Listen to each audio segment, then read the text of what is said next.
안녕하세요. 한방정보통의 김남식 원장입니다. 건강검진을 시행해보면 여러가지 혈액검사 결과들을 확인할 수가 있습니다. 그 안에 보면 갑상선 기능검사라는 것이 있는데요. 혈액 내에 있는 갑상선 호르몬의 농도를 측정함으로써 갑상선 기능이 항진되어 있는지 저하되어 있는지를 알아보는 검사라고 하겠습니다. 이 갑상선 기능을 우리 한약으로 조절할 수 있다는 사실을 혹시 알고 계시나요? 오늘 이 시간에는 갑상선 기능 항진증은 어떠한 병이고 일반적으로는 어떻게 치료하며 그리고 한약 치료는 어떠한 도움을 줄 수 있는지에 대해서 하나하나 설명해 드리도록 하겠습니다.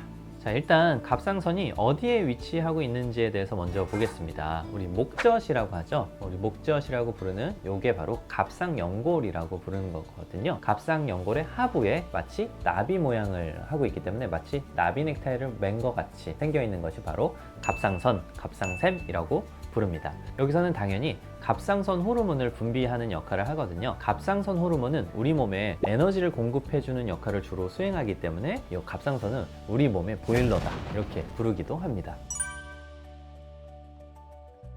갑상선 기능이 항진되었다 아니면 갑상선 기능이 저하되었다 라고 하는 것은 갑상선에서 분비되는 호르몬의 레벨이 많거나 적다 라는 것을 의미하는 것이고요. 갑상선 암이나 갑상선 결절, 갑상선 종과 같이 종괴가 있는 것은 어떤 덩어리가 생겼다는 것을 의미하거든요. 그래서 서로 다른 개념이다 라고 이해를 하시면 되겠습니다.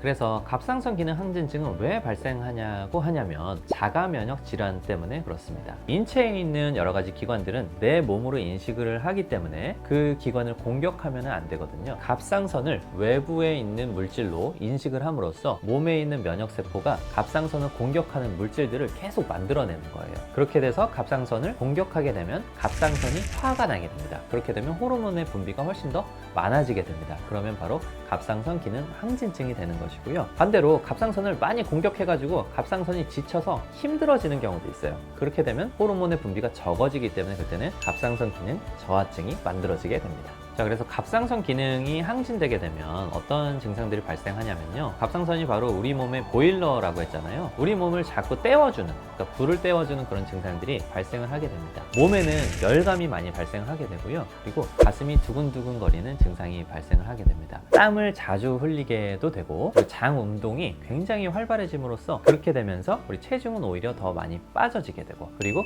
불안하고 초조해지는 정신과적인 그런 변화도 나타나게 됩니다. 오래 이러한 증상들이 발생을 하게 되면은 여성분들은 이제 호르몬의 영향을 받게 되면 월경계통에 월경불순이 발생을 한다든지 남성분들 같은 경우에는 성기능 장애가 발생한다든지 이런 비뇨생식기계의 증상들도 나타낼 수가 있습니다. 그리고 우리 고령자나 심장질환이 있으신 분들은 갑상선 기능이 항진되게 되면 심장이 두근거리고 심장박동은 빨라지게 함으로써 심각한 부정맥이 발생할 수 있는 가능성도 있고요. 그리고 여성분들 갱년기 이후에 골다공증을 더욱더 가속화시키는 역할을 수행할 수도 있습니다. 갑상선 기능 항진증이 발생하게 되면 우리 상열감을 느끼게 되고 땀이 흠뻑흠뻑 쏟아지게 됩니다. 특히 우리 갱년기에 있으신 여성분들은 비슷한 증상들을 많이 경험을 하실 거예요. 그래서 갱년기 증상으로 좀 오인하실 수도 있고요. 그리고 심한 피로감과 함께 갑자기 살이 많이 빠지는 급격한 체중 감소를 경험하시게 되는데 이런 것들은 이제 암과 같은 소모성 질환이 있는 것이 아닌가 이렇게 오인하시기도 합니다. 그래서 상열감과 땀 분비가 많아지는 경우 그리고 심한 피로감과 함께 체중이 갑작스럽게 한 달에 3kg, 5kg 이렇게 빠지는 경우 이러할 때는 갑상선 기능에 혹시 이상이 있지 않는가를 의심해 보시고 혈액 검사를 시행해 보시기를 추천해 드립니다. 갑상선의 기능은 우리 혈액 검사하고 초음파 검사를 통해서 쉽게 시행을 해볼 수가 있습니다. 이 갑상선 기능은 우리 혈액 검사 내에서 호르몬의 수치를 직접 체크를 할 수가 있는데요. 갑상선에서 분비되는 호르몬인 T3나 T4라고 하는 호르몬 레벨을 측정을 할 수가 있고요. 뇌에서 우리 갑상선에 자극을 주는 호르몬을 분비하라고 자극을 주는 갑상선 자극 호르몬인 TSH라고 하는 수치를 동시에 잴 수가 있습니다. 갑상선 기능이 항진된 경우에는 T3나 T4, 그러니까 갑상선에서 분비되는 호르몬의 레벨은 높아지게 되고 그리고 기량작용이 있기 때문에 갑상선 자극 호르몬의 레벨은 반대로 낮아지게 되는 것이고요.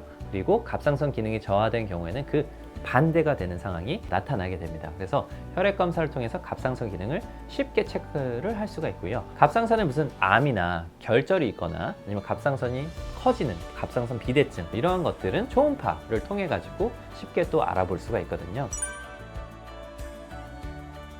자, 그래서 갑상선 기능 항진증이 발생하게 되면 티오나마이드 계통의 약을 사용하거나 아니면 PTU라고 하는 약을 사용을 하게 됩니다. 이런 항갑상선 제제를 사용을 하게 되면은 약 2에서 3주 정도 지나면 증상이 개선되기 시작을 하고요. 그리고 6에서 8주 정도가 지나게 되면 갑상선 그 호르몬 레벨이 정상화하게 됩니다. 그 이후에는 이제 주기적으로 혈액 검사를 시행을 하면서 정상적으로 이제 안정이 되면은 12개월에서 18개월 정도 수준에서는 이제 약 복용을 중단하는 것을 고려하게 됩니다. 이러한 치료를 시행하게 되면 약 50% 정도에서는 이제 완치가 되게 되고요. 그리고 나머지 50% 정도에서는 1년 이내에 이제 재발하는 경우가 있거든요. 그렇게 해서 재발해서 잘 낫지 않으면 약물을 좀 장기간 사용을 한다든지, 그래도 좋아지지 않으면 방사선 요오드 요법을 시행을 해서 갑상선 세포를 좀 괴사시켜 버리는 그런 방법을 사용을 하거나 갑상선을 절제하는 이제 수술을 고려하기도 합니다.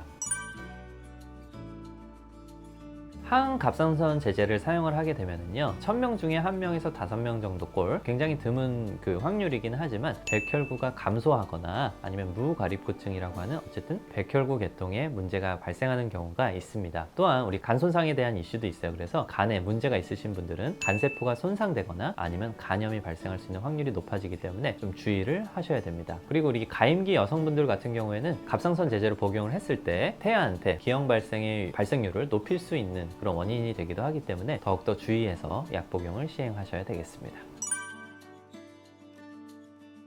그렇다면 한방치료는 어떠한 효과를 가지고 있는 것일까요? 일단 병행치료, 병용치료에 대해서 설명을 해드리도록 하겠습니다. 양약만 사용했을 때보다 양약과 한약을 동시에 사용했을 때 훨씬 더 좋은 효과를 얻을 수 있다는 것인데요. 거기에 대한 논문을 하나 가지고 왔습니다. 중국에서 시행을 한 논문인데요. 갑상선 기능 항진증 진단을 받고 거기에 따른 신경학적인 증상이 있으신 분들 80명을 대상으로 해가지고 두 군으로 나누었습니다. 한 군에서는 양약만 복용을 하도록 이렇게 지시를 했고, 한 군에서는 양약과 한약을 동시에 복용을 시켜보았습니다. 그랬더니 양약만 복용을 하신 군에서는 갑상선 기능 항진증의 완치율이 75%다 라고 이렇게 보고를 하고 있고요. 양약과 한약을 동시에 복용한 군에서는 갑상선 기능 항진증의 개선율, 완치율이 95%다 라고 보고를 하고 있습니다. 80명을 대상으로만 했기 때문에 우리 이 수치가 약간은 과장된 거일 수 있기는 하지만 양약만을 복용하는 것에 비해서는 양약과 한약을 동시에 복용했을 때 훨씬 더 좋은 효과를 얻을 수 있다라는 점에서는 굉장히 의의가 큰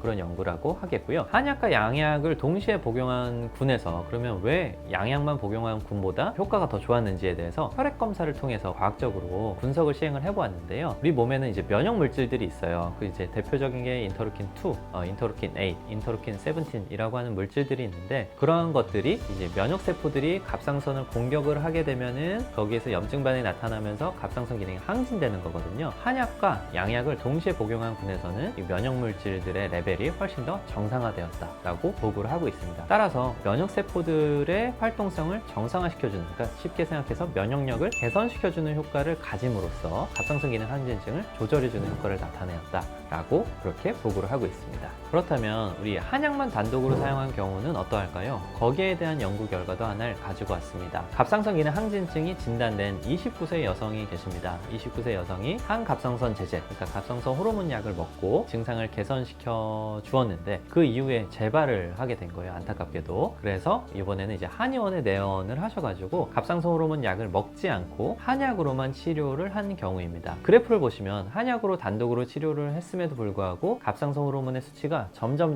낮아지는 것을 볼 수가 있고요. 한약을 우리 장기적으로 복용을 하시면서 13개월 동안 갑상선 호르몬 수치가 정상으로 유지가 되었다는 것을 확인을 했습니다. 그래서 한약만 단독으로 사용을 하는 경우에서도 아까도 말씀드렸지만 갑상선을 공격하는 면역 물질들의 레벨을 정상화시킴으로써 갑상선 기능 항진증을 치료해주는 효과를 가진다라는 점을 꼭 기억해 주시면 좋겠습니다. 자, 오늘은 갑상선에 대해서 한번 알아보았습니다. 갑상선에 기능 이상이 있는 것은 과연 무엇인지에 대해서 알아보았고, 항진증, 저하증이 이러한 차이가 있다라는 점을 알아보았습니다. 그것을 개선시켜주는 방법, 일반적인 약물 치료는 어떤 것이 있는지에 대해서도 알아보았고요. 그리고 한약 치료가 갑상선 기능을 개선시켜주는데 굉장히 좋은 효과를 가지고 있다는 사실을 또 한번 알려드렸습니다. 가임기 여성이나 아니면 갑상선 제제를 복용했음에도 자꾸 증상이 재발하시는 분들이 있으세요. 그런 분들께서는 한약 치료를 통해 가지고 증상을 한번 개선시켜보는 게 어떨까, 이렇게 권해드리고 싶습니다. 또한 양약만 복용을 하는 경우보다는 양약과 한약을 약을 동시에 복용했을 때 완치율을 훨씬 더 높일 수가 있기 때문에